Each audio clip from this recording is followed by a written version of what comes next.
ఆరోగ్యమే మహాభాగ్యం అనే సందేశంతో అల్లూరి సీతారామరాజు జిల్లా కేంద్రం పాడేరులో యోగాంధ్ర 2026 కార్యక్రమం ఘనంగా నిర్వహించారు.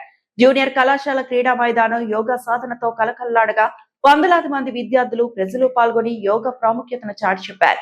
రాష్ట్ర ప్రభుత్వం ప్రతిష్టాత్మకంగా నిర్వహిస్తున్న యోగాంధ్ర 2026 కార్యక్రమంలో భాగంగా పాడేరు జూనియర్ కళాశాల క్రీడా మైదానంలో భారీ యోగా సాధన కార్యక్రమం నిర్వహించారు. జిల్లా collector T Nishanthi, joint collector Tirumani Sri Pooja, ITDA project అధికారి ఆదిత్య వర్మ కార్యక్రమాన్ని ప్రారంభించారు.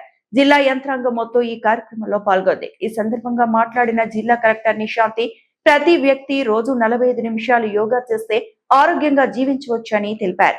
యోగా మన పూర్వీకుల అమూల్య సంపద అని పేర్కొన్నారు. జూన్ 21 అంతర్జాతీయ యోగా దినోత్సవం వరకు జిల్లా వ్యాప్తంగా 14 రోజుల పాటు యోగాంధ్ర కార్యక్రమాలు నిర్వహిస్తున్నట్లు వెల్లడించారు. ప్రతి ఇంటికి యోగా చేరాలన్నదే ప్రభుత్వ లక్ష్యమని అన్నారు. ఉదయం 8:30 ప్రారంభమైన కార్యక్రమంలో ప్రార్థనతో పాటు కామన్ యోగా ప్రోటోకాల్లోని 45 నిమిషాల యోగాసనాలు, ప్రాణాయామం నిర్వహించారు. తాడాసనం, వృక్షాసనం, భుజంగాసనం, త్రికోణాసనం వంటి సులభ యోగాసనాలను యోగా గురువులు ప్రదర్శించి పాల్గొన్న వారితో చేయించారు.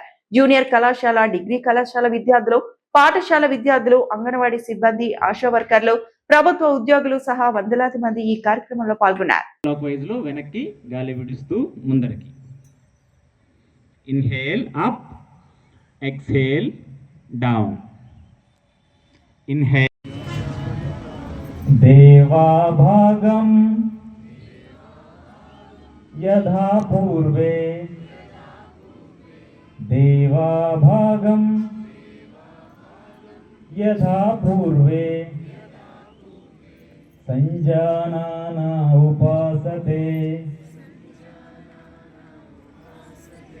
సంజానానా ఉపాసతే, సంజానానా